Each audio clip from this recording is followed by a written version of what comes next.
안녕하세요. 제가 어제 잠을 못 자서 아마 강의 도중에 잘지도 몰라요. 네, 강사들은 강의 도중에도 자요. 네?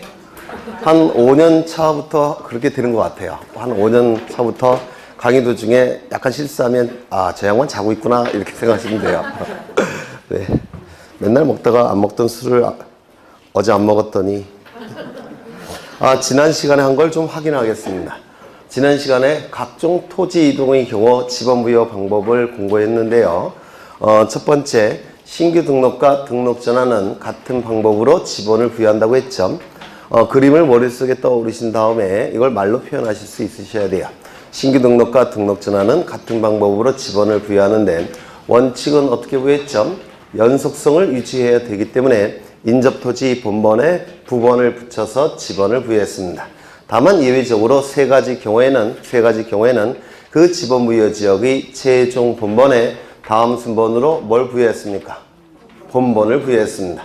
세 가지 경우에는 첫 번째, 그 지번 부여 지역의 최종 지번 토지에 인접한 경우, 두 번째, 멀리 떨어진 경우, 세 번째, 여러 필지인 경우. 이 세 가지 경우에는 그 지번 부여 지역의 최종 본번에 다음 순번으로 본번을 부여했습니다. 두 번째는 분할을 하셨죠.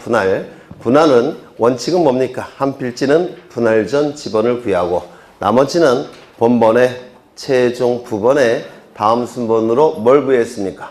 부번을 부여했습니다. 다만 건축물이 있는 경우에는 건축물이 있는 토지에 분할 전 지번을 부여하고 나머지는 본번에 최종 부번에 다음 순번으로 부번을 부여했습니다.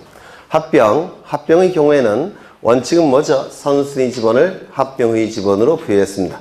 다만 본번만으로 된 지번이 있을 때는 그 본번만으로 된 지번 중에서 선순위 지번을 합병의 지번으로 부여했습니다. 마지막에는 이제 지적 확정 측량 실시 지역의 지번 부여 방법을 공부했었는데 했죠? 네, 여기만 아마 했을 거예요. 다른 하거나 안 했는데.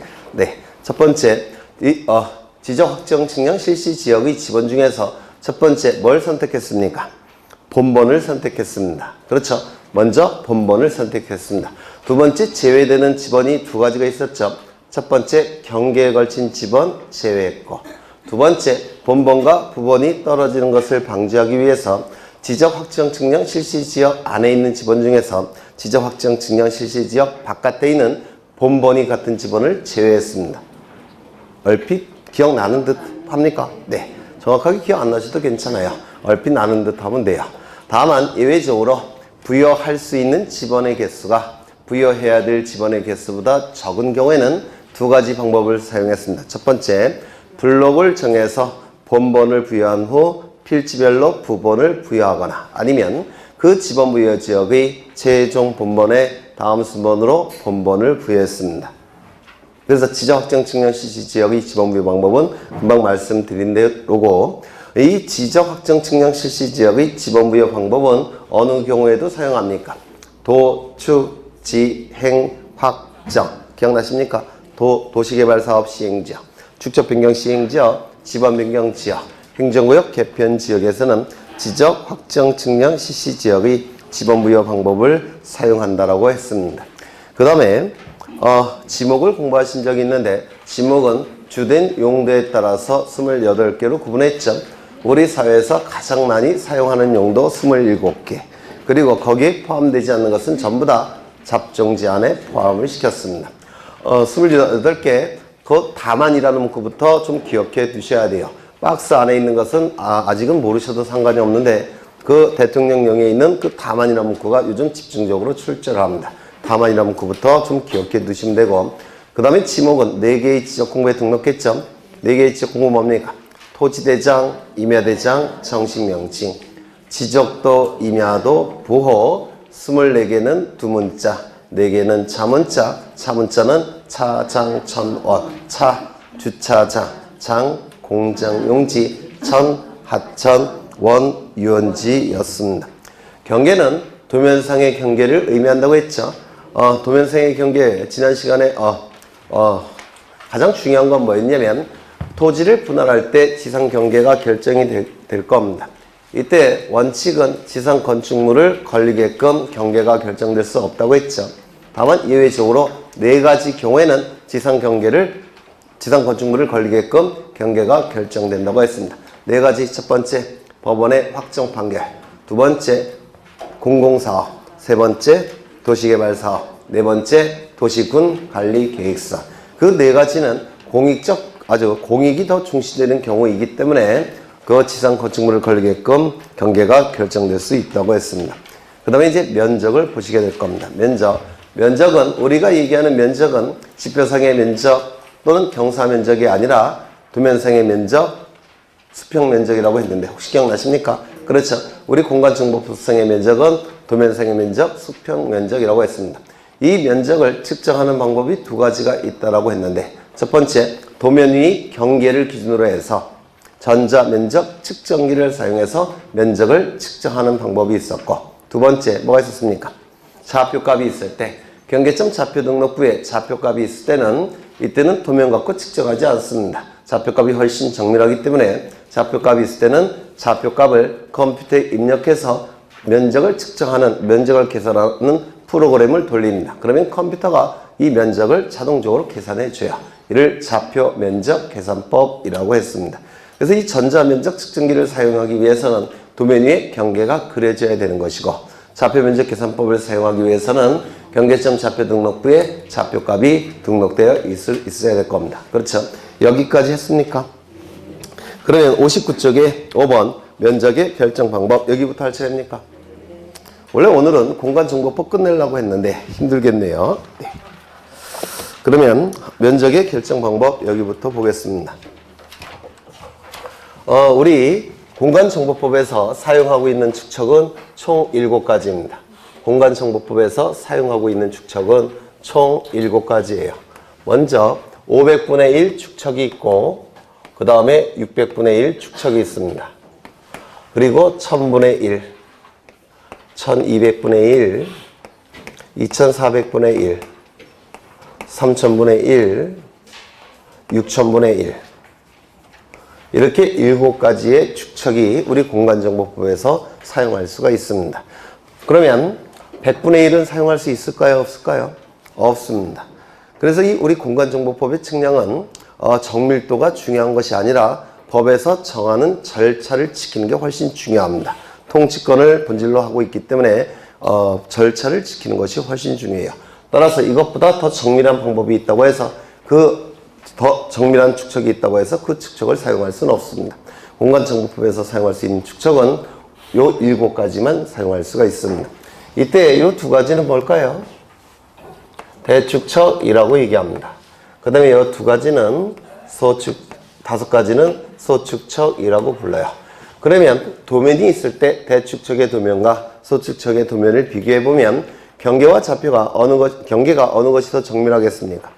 대축척이 훨씬 정밀합니다. 맞습니까? 대축척이 훨씬 정밀하니까 경계도 훨씬 정밀할 겁니다. 그러면 이쪽은 경계가 정밀도가 떨어질 겁니다. 그러면 경계가 정밀하기 때문에 이쪽은 면적이 상세하게 구해집니다. 그리고 이쪽은 면적이 덜 상세하게 구해질 겁니다. 그럼 면적을 상세하게 구한다는 얘기는 소수점 첫째 자리까지 구해서 등록하라는 뜻입니다. 소수점 첫째 자리까지 구해서 지적 공부에 등록하라는 뜻이에요. 이쪽은 이쪽보다는 덜 상세하게 등록해야 되니까 1의 자리까지 수집해서 등록하라는 뜻입니다. 그러면 이쪽은 소수점 첫째 자리, 이쪽은 1의 자리까지 수집해서 등록하는데, 그러면 이 수집된 면적을 어떠한 지적 공부에 등록하느냐면 2개의 지적 공부에 등록합니다. 토지 대장과 임야 대장에만 등록합니다. 다른 데는 등록하지 않아요. 요거 꼭 외워두셔야 합니다. 면적은 토지 대장과 임야 대장에만 등록합니다. 다른 데는 등록하지 않습니다. 그러면 소수점 첫째 자리까지 등록한다는 얘기는 무슨 의미냐면 2345.27이라는 수치가 나왔을 때 여기 2000이죠. 여기는 1000의 자리라고 얘기합니다. 여기는 100의 자리라고 얘기할 겁니다. 여기는 10의 자리, 1의 자리라고 얘기할 겁니다. 그리고 여기는 소수점이 될 테고 요 2는 소수점 첫째 자리, 7은 소수점 둘째 자리입니다. 또는 이렇게도 표현해요. 1제곱미터 이하 한 자리, 1제곱미터 이하 두 자리, 이렇게도 표현합니다. 그래서 이 소수점 첫째 자리와 제곱미터 이하 한 자리는 같은 뜻이고요. 소수점 둘째 자리와 제곱미터 이하 두 번째 자리는 같은 뜻입니다. 그러면 소수점 첫째 자리까지 수집해서 등록하라는 얘기는 여기까지 수집해서 등록하라는 뜻입니다. 맞습니까? 그렇죠. 1의 자리까지 수집해서 등록하라는 얘기는 여기가 1의 자리죠. 여기까지 수집해서 등록하라는 뜻입니다. 어느 쪽이 더 정밀하겠습니까? 소수점 첫째 자리까지 수집하는 게 훨씬 정밀하게 될 겁니다. 여기까지 이해가 되십니까? 그렇죠. 그러면 수치가 나왔을 때 수치가 나오는데 수치가 이렇게 나옵니다. 하나, 둘, 그 다음에 소수점 하나, 둘. 그러면 여기가 뭡니까? 10의 자리, 여기가 1의 자리, 여기는 소수점 첫째 자리 또는 제곱미터 이하 한 자리, 여기는 소수점 둘째 자리 또는 제곱미터, 즉 1제곱미터 이하 두 번째 자리, 이렇게 얘기를 할 겁니다. 맞습니까? 그러면 소수점 첫째 자리까지 수집해서 등록하는 얘기는 여기까지 수집해서 등록하라는 뜻입니다. 그렇죠? 그러면 여기를 뭐라고 부르냐면 구하고자 하는 끝자리수라고 부릅니다. 구하고자 하는 끝에 있는 자릿수, 끝자리수라고 부릅니다. 소수점 첫째 자리를 구하고자 하는 끝자리수라고 불러요. 그러면 여기까지 구해서 등록하니까 요 맨 끝에 있는 수는 이걸 뭐라고 부르냐면 맨 끝에 있는 수, 끝수라고 부릅니다. 이 끝에 있는 수는 어떻게든 처리해야 될 겁니다. 그렇겠죠? 여기까지 수집해서 등록하니까 맨 끝에 있는 수는 어떻게든 처리를 해야 될 거예요. 이를 끝수 처리라고 부릅니다. 아래쪽도 마찬가지입니다. 여기 수치가 이렇게 나왔을 때 여기는 10의 자리, 물론 이 앞에도 또 있을 수가 있어요. 100의 자리, 1000의 자리 쭉 나올 수가 있습니다. 10의 자리, 1의 자리, 소수점 첫째 자리, 소수점 둘째 자리, 1제곱미터 이하 한 자리, 1제곱미터 이하 두 번째 자리, 이렇게 얘기를 할 겁니다. 이때 1의 자리까지 수집해서 등록하기 때문에 1의 자리는 어디입니까? 여기죠. 여기까지 수집해서 등록을 할 겁니다. 그렇다면 여기를 뭐라고 부를 수가 있느냐? 뭐라고 부르겠습니까? 구하고자 하는 끝에 있는 자릿수, 끝자리, 이렇게 부릅니다. 구하고자 하는 끝자리 수, 이렇게 불러요. 그렇겠죠? 그러면 여기서는 요게 뭐가 되겠습니까? 요게 가장 끝에 있는 수라고 얘기할 겁니다. 가장 끝에 있는 수라고 부를 거예요. 이 끝에 있는 수들을 어떻게든지 처리를 해야 될 겁니다. 맞습니까? 끝수를 처리해야 돼요. 여기서는 끝수가 하나죠. 여기는 끝수가 두 개가 됩니다. 물론 여기서 두 개일 수도 있어요. 출제될 때마다 다 달라지는 겁니다. 그러면 이 끝수를 어떻게든지 처리를 해야 됩니다. 이 끝수를 처리하는 방법은 두 가지 방법이 있습니다. 첫 번째, 4, 4, 5, 2. 여기서 사자는 버릴 사자입니다. 4개 버릴 사자. 그 다음에 5, 2. 이 5는 5이란 뜻이고, 요 2은 앞자리로 편입시킨다는 뜻이에요. 앞자리로 편입시킨다. 즉, 올린다 라는 뜻입니다. 그러면 4, 4, 5, 2이 의미하는 바는 다 아실 거예요. 1, 2, 3, 4는 버리고, 5, 6, 7, 8, 9는 앞자리로 올리는 거. 이를 4, 4, 5, 2이라고 얘기할 겁니다. 그런데 우리 공간정보법은 4, 4, 5, 2을 쓰지 않습니다. 우리 공간정보법은 5, 4, 5, 2을 써요. 사자는 버릴 숫자입니다. 그러면 5, 4, 5, 2이 의미하는 바는 뭐냐면 5일 때 버리는 경우도 있고 5일 때 올리는 경우도 있다라는 뜻입니다. 이게 5, 4, 5, 2이에요. 5일 때 버리는 경우도 있고 5일 때 올리는 경우도 있는데 이를 5, 4, 5, 2이라고 부릅니다. 즉 끝수 처리의 기준이 뭐란 뜻입니까? 끝수 처리의 기준이 뭐란 뜻이에요? 이게 5라는 뜻입니다. 맞습니까? 끝수 처리의 기준이 5일 때 버리는 경우도 있고 5일 때 올리는 경우도 있기 때문에 끝수 처리의 기준은 5가 돼버립니다. 따라서 여기 끝수 처리의 기준은 5가 돼요. 그래서 5보다 큰 수가 나오면 올립니다. 무조건. 5보다 작은 수가 나오면 무조건 버립니다. 그런데 5일 때 문제가 되는데요. 5일 때. 이 5일 때는 버리는 경우도 있고 올리는 경우도 있더라는 겁니다. 그 판단 기준은 뭐냐면 구하고자 하는 끝자리 숫자 갖고 판단합니다. 구하고자 하는 끝자리 숫자가 홀수일 때는 이 5를 올려서 짝수화시킵니다. 홀수일 때는 올려서 짝수화시켜요. 그리고 여기 0이나 짝수가 나오면 5를 버려서 짝수를 유지시킵니다. 홀수가 나오는 걸 싫어하는 겁니다. 홀수를 한자로 뭐라고 부르냐면 기수라고 불러요. 여기서 기는 기이할 기자입니다. 기이한 수가 홀수라서 홀수가 나오는 걸 싫어하는 겁니다. 짝수는 우수라고 부르는데요. 완전 우자예요. 그래서 완전한 수, 짝수 이렇게 얘기를 해요. 그래서 여기가 홀수일 때는 5를 올려서 짝수화시키는 것이고 그 다음에 여기가 0이나 짝수일 때 5를 올려버리면 홀수가 되죠. 홀수가 나오는 걸 싫어하기 때문에 짝수일 때 0이나 짝수일 때는 이 5를 버려버립니다. 이를 542이라고 불러요. 그러면 예를 들겠습니다. 237.27이 나왔습니다. 237.27. 구하고는 끝자리 숫자는 뭡니까? 2죠. 여기가 될 겁니다. 그러면 이 끝수를 처리해야 되는데 처리의 기준은 뭐라고요? 5. 5보다 크면 올리고 5보다 작으면 버립니다. 5보다 크죠? 따라서 어떻게 합니까? 올립니다. 따라서 토지대장과 임야대장에 등록이 될 때는 여기에 등록이 될 때는 어떻게 등록되겠습니까?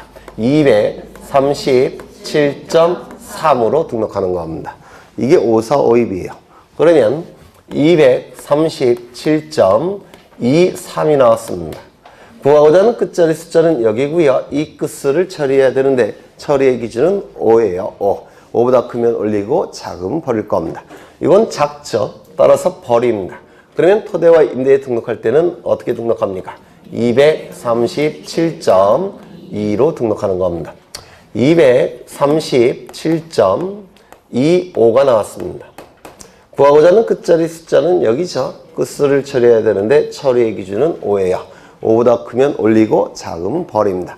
5일 때는 구하고자 하는 끝자리 숫자 갖고 판단합니다. 여기 이미 짝수죠. 5 어떻게 할까요? 버립니다. 따라서 237.2로 등록을 하는 겁니다. 237.35가 나왔다는 겁니다.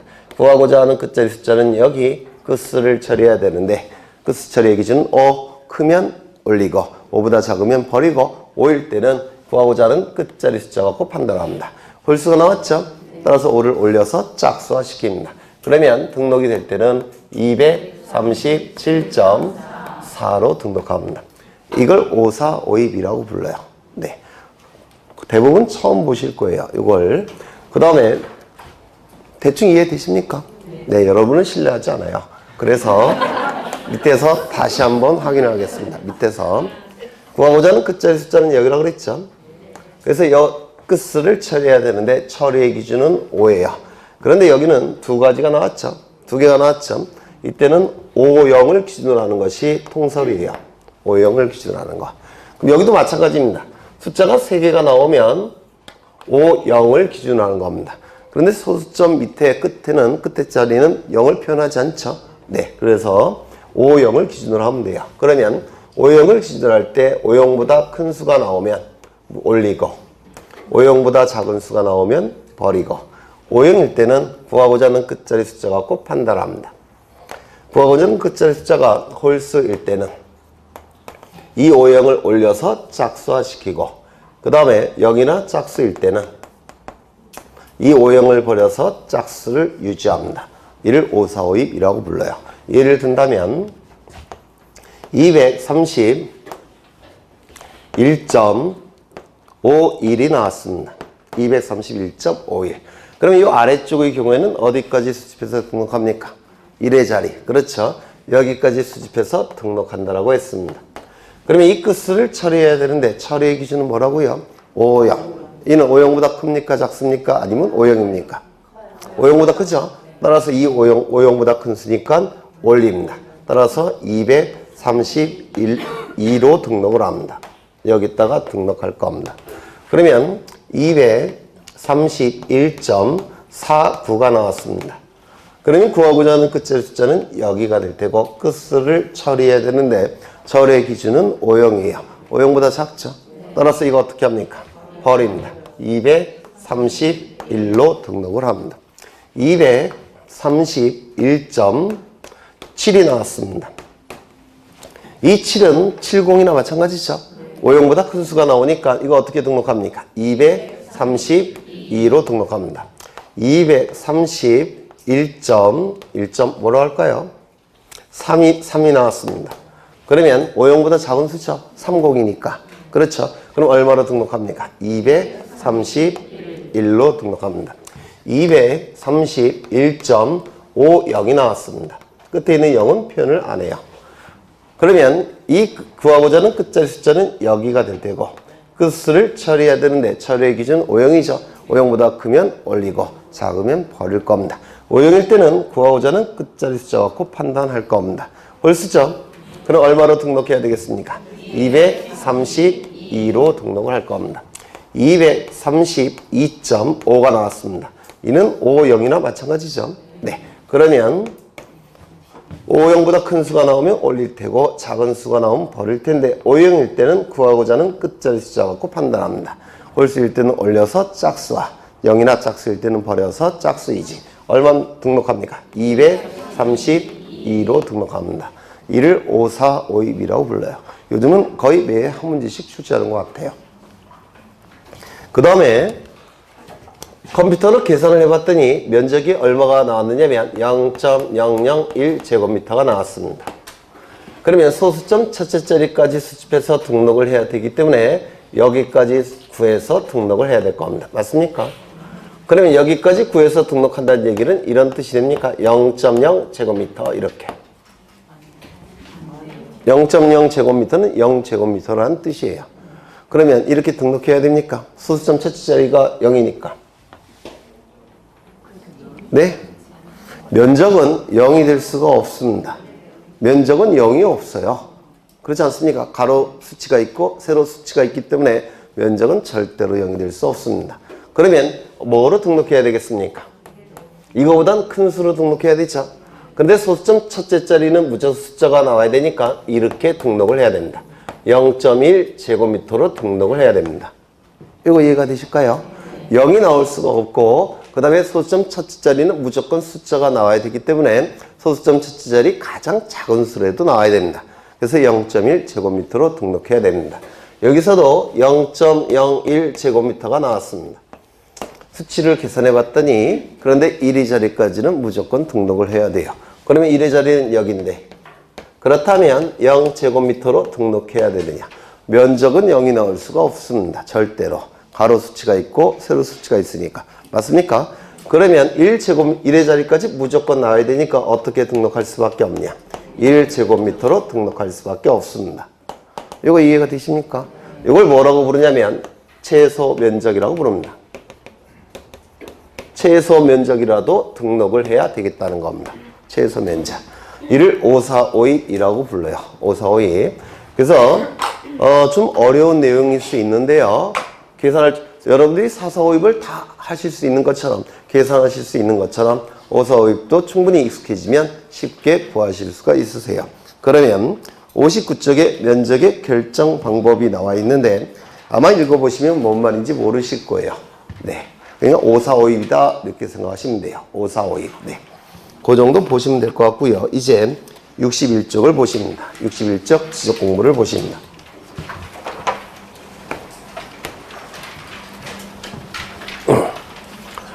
여기 한 필지 토지가 존재할 테고 이 토지에 관한 정보들이 수집이 될 겁니다. 물론 이 수집되는 방법은 두 가지가 있죠. 조사와 측량의 방법을 통해서 수집이 될 겁니다. 이때 이 정보는 주된 정보는 토지의 표시가 주된 정보가 될 테고 토지의 표시 처음 오신 분들은 반드시 외우셔야 돼요. 소, 지, 시, 면, 경, 좌표가 될 겁니다. 소는 소재지를 얘기하고 지는 토지의 번호, 지번을 얘기하고 지는 토지의 목적, 지목을 얘기하고 면은 넓이를 얘기할 테고 경은 경계를 얘기할 겁니다. 그렇죠. 그리고 좌표는 경계점을 좌표로 표현한 수치를 얘기할 겁니다. 요 세 가지는 어떻게 수집한다고 했습니까? 조사를 통해서. 세 가지는 측량을 통해서 수집합니다. 정확하게는 요 두 가지가 측량을 통해서 수집되는 거예요.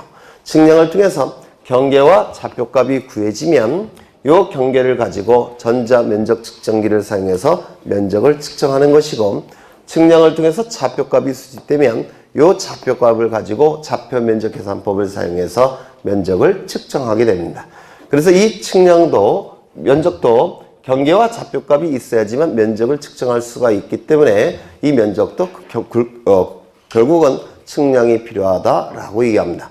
하지만 보통 면적을 측량한다 이런 표현을 쓰지 않아요. 면적을 측정한다 이 표현이 정확한 표현입니다. 그 다음에 부수적인 정보 뭐가 있습니까? 소유자에 관한 정보도 수집을 할 겁니다. 소유자에 관한 정보는 이름, 주민번호, 주소를 의미하게 될 겁니다. 사람을 측량할 수는 없죠. 그래서 사람에 관한 정보는 조사를 통해서 수집이 될 겁니다. 이 수집된 정보는 지적공부라는 공적인 장부에 이 주된 정보인 토지 표시에 관한 정보와 부수적인 정보인 소유자에 관한 정보를 지적소관청은 등록을 할 테고, 그리고 관리가 이루어질 테고, 궁극적으로는 주권자인 국민에게 그 정보는 공시까지 이루어지게 될 겁니다. 이를 지적제도라고 말씀을 드렸습니다.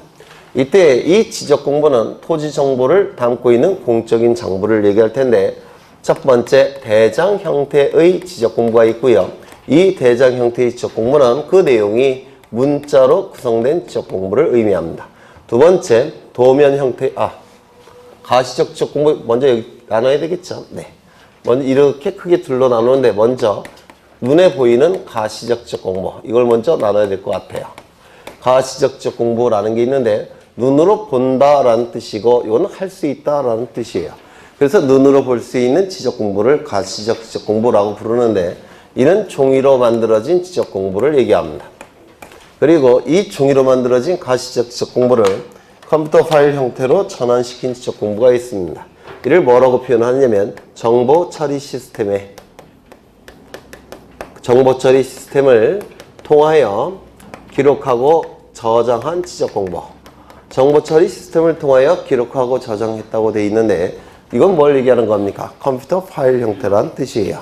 그래서 이 컴퓨터 파일 형태로 기록하고 저장한 지적공부, 이를 불가시적 지적공부라고 얘기합니다. 그래서 이 불가시적 지적공부는 눈으로 볼 수 없는 지적공부라는 뜻인데요. 컴퓨터 파일 형태의 지적공부를 의미합니다. 이 컴퓨터 파일 형태의 지적공부는 모니터에 화면을 띄워야지만 눈으로 볼 수 있죠. 화면을 띄우지 않으면 볼 수가 없어요. 그래서 불가시적 지적공부라고 얘기합니다. 근데 이 불가시적 지적공부라는 용어는요, 학자들이 쓰는 용어고 법조문에 있는 용어가 아니에요. 법조문에 있는 용어는 정보 처리 시스템을 통하여 기록 저장한 지적공부, 이게 정확한 표현이에요. 법조문에서 정보 처리 시스템에 기록 저장된 형태의 지적공부, 이게 정확한 법조문의 표현입니다. 그러면 이 가시적 지적공부는 종이로 만들어졌다고 했는데요, 세 가지 형태가 존재합니다. 첫 번째 대장 형태, 이 대장 형태는 문자로 구성된 지적공부를 의미합니다. 두 번째 도면 형태, 이 도자는 그림 도자고 면은 종이라는 뜻이에요. 따라서 그림 형태로 만들어진 지적공부를 얘기하고, 세 번째 경계점을 좌표값으로 전환시켜서 좌표 형태로 등록한 장부가 있습니다. 경계점 좌표 등록부라고 부릅니다. 이때 대장 형태의 지적공부는 토지대장과 임야대장을 의미합니다. 토지대장, 임야대장을 의미합니다. 그런데 이 토지대장과 임야대장은 문자 형태로 구성되어 있는 장부예요. 따라서 토지의 모양을 알 수가 없습니다. 대장 갖고는. 그래서 토지의 모양도 공시해야 되기 때문에 토지대장에 등록된 토지들의 모양을 공시하기 위해서 그 경계 형태로 표시된 장부가 하나 있는데, 이를 지적도라고 얘기합니다. 임야대장에 등록된 토지들의 경계를 표시하기 위해서 그림 형태로 만들어진 지적공부가 있는데, 이를 임야도라고 부릅니다. 그래서 이 도면 형태의 장부는 두 가지가 있고요. 이건 한 세트로 움직입니다. 한 세트로. 그러면 어떠한 토지는 이쪽에 등록하고 어떠한 토지는 이쪽에 등록하느냐면 우리 사회에서 거래가 활발히 이루어지는 토지들, 따라서 효율성을 높일 필요가 있는 토지들, 효율적 관리가 필요한 토지들, 그 토지들은 여기다가 등록합니다. 토지대장 지역도에. 거래가 활발히 이루어지지 않는 토지들, 효율성을 높일 필요가 없는 토지들, 효율적 관리의 필요성도 떨어지는 토지들, 땅값이 싼 토지들, 그 토지들은 여기다가 등록합니다. 임야대장 임야도에. 여기에 등록해놓은 토지들은 지목을 기준으로 하는데 18개고 여기에 등록하는 토지는 지목을 기준으로 해서 10개입니다. 혹시 기억나십니까? 여기에 등록되는 지목들. 철제, 천구, 유수, 그 다음에 묘목, 도임. 철제, 천구, 유수, 묘목, 도임은 이쪽에 등록하고 나머지 18개는 이쪽에 등록을 하게 될 겁니다. 그래서 일반적으로 토지대장, 지적도, 임야대장, 임야도는 반드시 존재하게 돼요. 그런데 사회가 복잡해지면서 특수한 토지들이 나타나게 됩니다. 특수한 토지들이 나타나게 되고 그 특수한 토지에 관한 특수한 정보를 수집해야 될 필요성이 있게 돼요. 그래서 특수한 토지에 관한 특수한 정보를 수집한 장부가 2가지가 추가됐는데 첫 번째는 공유지 연명부, 두 번째는 대지권 등록부라는 장부입니다. 대지권 등록부. 이 2개의 장부는 모든 토지에 존재하는 장부가 아니에요. 특수한 토지에 관한 특수한 정보를 담고 있는 특수한 장부에 불과합니다. 항상 존재하는 장부는 아닙니다. 항상 존재하는 장부는 이 2가지입니다. 그 다음에 이 경계점 좌표 등록부는 경계점을 좌표로 전환시켜서 등록한 장부인데요. 도면 위에 이건 도면입니다. 지적도나 임야도가 될 거예요. 도면 위에 이러한 토지가 등록되어 있는 상태입니다. 도면 위에. 그러면 이걸 뭐라고 얘기합니까? 경계라고 부르죠. 맞습니까? 경계라고 부를 겁니다. 그러면 여기는 뭐라고 부르겠습니까? 이 부분. 경계들이 만나는 점이라고 해서 경계점이라고 부릅니다. 맞습니까? 이 경계점은 문자로 표현되고 있습니까? 그림으로 표현되고 있습니까? 그림으로 표현되고 있죠. 따라서 이 경계점은 도면에 등록되는 정보예요. 그림으로 표현되고 있으니까. 맞죠? 그런데 여기다가 X축을 설치하고 이쪽에 Y축을 설치해 버리면 여기는 원점 0,0이 될 겁니다. 맞습니까? 원점이 될 거예요. 그러면 이 경계점들은 전부 다 뭐로 표현할 수가 있습니까? X좌표와 Y좌표 값으로 표현할 수가 있게 됩니다. 이거 이해가 되십니까? 이해 안 되세요? 이해되죠? 어려운 거 아니니까. 그러면 이 경계점 그림 형태의 정보인데 X축 설치하고 중고등학교 때는 이쪽이 X축이지만 우리 지적에서는 이쪽이 X축 맞습니다. X축 설치하고 Y축을 설치해 버리면 수치로 표현할 수가 있다는 겁니다. 수치는 문자의 일종입니다. 그래서 이거는 전부 다 문자로 표현되는 정보예요. 그렇다면 그림으로 표현되는 정보가, 즉 도면의 등록 내용인 그림으로 표현되는 정보가 좌표값으로 전환됐죠. 맞습니까? 이 좌표값은 수치를 의미하고 수치는 문자의 일종입니다. 문자는 어디에 등록되는 정보입니까? 대장에 등록되는 정보예요. 맞습니까? 그러면 경계점을 좌표값으로 전환시켜서 등록한 장부란 뜻인데 이는 도면에 등록되는 정보를 대장의 형태로 전환시켜서 등록한 장부입니다. 맞습니까? 따라서 2개의 성격을 다 가지고 있는 중간적 성격의 장부다라고 얘기합니다. 경계점 좌표 등록부는 도면의 성격과 대장의 성격을 다 가지고 있는 중간적 성격의 장부다라고 얘기합니다. 그러면 이제 가시적 적분은 3가지 형태가 있는데 먼저 대장 형태. 대장은 요 대자가 국가기관이라는 뜻을 가진 한자예요. 청와대. 푸른 지붕으로 구성된 국가기관이라는 뜻입니다. 그러면 국가기관이 만든 문자 형태로 구성된 장부라는 뜻입니다. 그 중에서 요 토지대장과 임야대장은 국가기관이 만든 문자 형태의 장부 중에서 가장 많은 내용을 담고 있는 가장 완전한 형태의 장부다라고 얘기합니다. 이거는 특수한 장부라고 했죠. 네, 요 두 가지를 가장 완전한 형태의 장부다라고 불러요. 그래서 이 토지대장과 임야대장에 대응하는 도면은 있지만 여기에 대응하는 도면은 필요가 없습니다. 특수한 토지에 관한 특수한 정보를 담고 있는 특수한 장부에 불과하기 때문에 그렇습니다. 그래서 이 가시적 정보 총 몇 개입니까? 7개죠. 7개 반드시 외우셔야 됩니다. 이 자체로 출제합니다. 이 자체로 출제하기 때문에 반드시 외우셔야 돼요. 대장 형태의 장부 7개, 토지 대장, 임야 대장, 공유지역 명부, 대지권 등록부, 지적도, 임야도, 경계점, 좌표, 등록부 반드시 외우셔야 됩니다. 종이로 만들어졌기 때문에 이걸 한 권으로 만들게 되면 부피가 너무 두터워집니다. 따라서 이 종이 형태의 장부는 별책으로 만듭니다. 그래서 7가지의 지적 공부가 존재합니다. 그런데 이 불가시적 지적 공부는 컴퓨터 파일 형태고 컴퓨터 파일 형태는 용량이 대단히 커요. 따라서 이것을 스캔 작업해서 이걸 만든 건데요. 이거는 따로 만들 필요가 없습니다. 그래서 하나로 봅니다. 7개 하나. 총 몇 개입니까? 8개의 지적 공부가 존재한다라고 얘기합니다. 이거 외우셔야 돼요. 이 자체로 출제하고 있기 때문에 암기가 되셔야 됩니다. 그러면 이제 이 각각의 지적 공부에 등록되는 등록 사항들을 암기하셔야 합니다. 각각의 지적 공부에 등록되는 등록 사항들. 이게 2문제 정도가 출제가 돼요. 토지 대장에 등록되는 내용들은 뭐가 있는지, 공유지역 명부에 등록되는 정보는 뭐가 있는지, 대지권 등록부에 등록되는 정보는 뭐가 있는지, 지적도, 임야도에 등록되는 정보는 구체적으로 뭐가 있는지, 좌표 등록부에 등록되는 정보는 구체적으로 어떠한 내용을 등록하는지, 이게 2문제나 출제가 됩니다. 그거를 외우실 건데요. 11월, 12월, 1월, 2월 이렇게 두순한 보신 분들은 이제 어느 정도 암기 되시겠죠. 이 지적 공부는 바로 어느 행정구역에 있는 몇 번지 토지에 관한 지적 공부라는 걸 여기다가 표기해야 됩니다.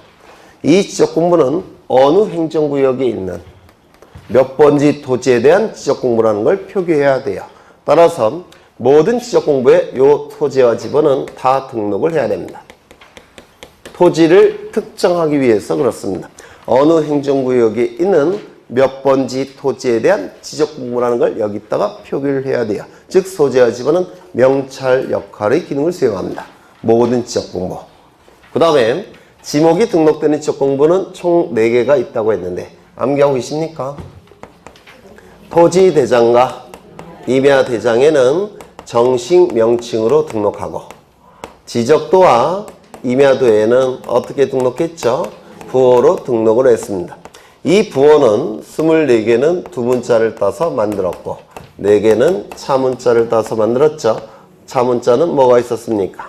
주차장, 공장 용지, 하천, 유원지, 이렇게 4가지가 있었습니다. 그 다음에 면적에 등록된 지적 공부, 저기 있죠? 뭡니까? 토지 대장과 임야 대장에만 등록한다고 했습니다. 다른 지적 공부에는 등록하지 않습니다. 이 경계는 직선이죠. 직선은 그림 형태의 정보예요. 따라서 그림 형태의 지적 공부에만 등록할 겁니다. 어디겠습니까? 지적도와 임야도에만 등록을 할 겁니다. 좌표는 어디에 등록할까요? 경계점, 좌표, 등록부에만 등록합니다. 외우셔야 돼요. 다시요. 소재와 지번은 명찰 역할을 수행하니까 모든 지적 공부. 지목은 토지대장, 임야대장, 정식명칭, 지적도, 임야도, 부호. 24개는 두문자, 4개는 차문자, 차문자는 차장천원. 면적은 2개죠. 토지대장, 임야대장에만. 경계는 그림 형태의 정보니까 지적도, 임야도에만. 좌표는 X좌표, Y좌표 2개 다 나와야 되니까 경계점, 좌표, 등록부에만. 또한 이 소유자에 관한 정보는 그림 형태의 정보입니까? 좌표 형태의 정보입니까? 네? 이름, 주민번호, 주소. 그림 형태의 정보는 아니죠. 좌표 형태의 정보도 아니죠. X좌표, Y좌표도 아니죠. 그러면 문자 형태의 정보입니다. 따라서 문자 형태의 지적 공부 뭐가 있습니까? 토지 대장, 임야 대장, 공유지 연명부, 그리고 대지권 등록부에 등록을 할 겁니다. 하나 더 기억하셔야 될 게 있는데 이 소유자에 관한 정보 중에서 소유자 변경 일과 변경 원인 이거 소유자에 관한 정보 맞습니까? 소유자가 변경된 날짜와 변경이 이루어진 원인, 뭐 상속이냐, 매매냐, 증여냐 이런 것들은 소유자가 바뀌는 거죠. 따라서 소유자에 관한 정보 맞습니까? 따라서 어디에 등록하겠습니까? 토지대장, 임야대장, 공유지원명부, 대지권 등록부에 등록되는데요. 시험에 대단히 잘 나옵니다. 꼭 외워두셔야 돼요. 그 다음에 지목이 등록되는 지적공부와 축척이 등록되는 지적공부 일치한다고 했는데 혹시 기억나십니까? 그래서 이렇게 외워달라고 부탁을 드린 적이 있어요. 축지법. 여기서 축은 축척을 얘기하고 지는 지번이 아니에요. 지번은 모든 지적공부에 등록한다고 그랬죠. 그래서 지번이 아니고 지목을 의미합니다. 그러면 축척은 어디에 등록되겠습니까? 토지대장, 임야대장, 지적도 임야도에 등록이 될 겁니다. 그 다음에 두 가지가 추가가 되는데 공유지번 그리고 대지권 비율. 이거는 사실은 따로 안 외우셔도 민법과 등기법의 지식이 좀 더 심화됨에 따라서 저절로 아시는 부분이긴 해요. 이거는 이 공유지분은 공유라는 표현이 있으니까 어디에 등록될까요? 공유지 연명부에 등록이 될 겁니다. 대지권이라는 거 혹시 민법에서 공부하셨습니까? 대지권은 어떠한 권리가 있을까요? 토지 소유권, 토지 지상권, 토지 전세권, 토지 임차권. 이게 대지권이 될 수 있는 권리예요. 그러면 토지 소유권이 대지권이라고 한다면 구분 소유자들이 같이 갖고 있죠. 따라서 지분 형태인데 소유권의 지분 형태를 뭐라고 얘기합니까? 공유 지분이라고 불러요. 소유권의 지분 형태가 공유 지분이에요. 공유 지분은 소유권에서만 쓸 수가 있습니다. 다른 권리는 공유라는 표현을 못 써요. 공동 소유라는 뜻이니까. 그러니까 이 대지권이 소유권일 때는 이게 공유지분 형태예요. 그렇다면 이 공유지분은 대지권 등록부에도 등록이 된다는 뜻입니다. 나중에 저절로 아시게 돼요. 민법과 등기법 지식이 올라가시면 그 다음에 이거는 대지권이라는 표현이 있으니까 어디에 등록할까요? 대지권 등록부에만 등록합니다. 이 정도 암기하시면 거의 95%는 득점하신 거나 마찬가지입니다. 따로 안 외우셔도. 그래서 꼭 외워두셔야 되는데요. 한번 다시 외워보죠. 소재와 지번은 이름표 역할을 하기 때문에 모든 지적 공부에 반드시 등록을 해야 된다. 어느 행정구역에 있는 몇 번지 토지에 대한 지적 공부라는 걸 표기해야 되기 때문에 그렇습니다. 두 번째, 지목이 등록되는 지적 공부는 총 4개였습니다. 지겹도록 외웠죠. 토지대장, 임야대장, 장신명칭, 지적도, 임야도, 부호. 면적이 등록되는 지적 공부는 딱 2개예요. 토지대장, 임야대장, 애만입니다. 애만. 그 다음에 경계는 그림 형태의 정보니까 그림 형태의 지적 공부에만 등록할 겁니다. 지적도, 임야도에만 등록합니다. 좌표는 좌표 형태의 정보니까 좌표 등록부에만 등록합니다. 그 다음에 마지막에 있는 소유자에 관한 정보는 어디에만 등록한다고요? 문자 형태의 정보니까 문자 형태의 지적 공부에 등록할 겁니다. 토지대장, 임야대장, 공유지연명부, 대지권 등록부. 여기서 공유지 연명부와 대지권 등록부의 등록상으로 가장 빈번하게 출제되는 정보가 소유자 변경일과 그 원인이에요. 이게 정말 자주 출제됩니다. 기억해 두셔야 되고요. 그 다음에 지목이 등록되는 지적공부와 축척이 등록되는 지적공부는 일치한다고 했죠. 축지법 이렇게 외우시라고 했고 공유지분이 등록되는 지적공부는 2개입니다. 공유지연명부, 대지권 등록부. 대지권이 소유권 형태일 때는 공유지분 형태로 존재해요. 따라서 공유지분은 대지권 등록부에도 등록하고요. 대지권 비율은 당연히 대지권 등록부에만 등록할 겁니다. 이렇게 외우시면 거의 틀린 염려는 없습니다. 나중에 지금 못 외우셔도 괜찮아요. 결국 문제 풀이할 땐 다 외우고 말 거예요. 안 틀릴 겁니다. 네. 그러면 이제 61쪽을 보십니다. 61쪽. 61쪽에 의의가 나와 있는데요. 이 의의 지적 공부의 종류 8가지 꼭 외우셔야 돼요.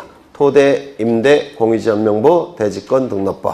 지적도, 임야도, 경계점, 좌표, 등록부, 그 다음에 정보 처리 시스템을 통하여 기록, 저장된 형태의 지적 공부. 이렇게 8개의 지적 공부 있다는 거 암기 되셔야 되고요. 이제 각종 지적 공부의 등록사항을 보실 겁니다. 62쪽을 보시면 1번부터 63쪽, 64쪽까지 나와 있는데요. 64쪽에 10번 보십니다. 10번. 64쪽에 10번, 11번, 12번이 나와 있는데요. 요거 앞에 이렇게 묶으십니다. 묶으세요. 64쪽에 10번, 11번, 12번이 나와 있죠. 요거 앞으로 묶습니다. 거기 10번을 보시면 토지 등급, 기준 수확량 등급이라는 표현인데 토지 등급과 관련된 정보인데요. 이 등급과 관련된 정보, 그 다음에 11번을 보시면 개별 공시지가라고 되어 있죠. 개별 세금과 관련된 개별 공시지가라는 정보가 있고요.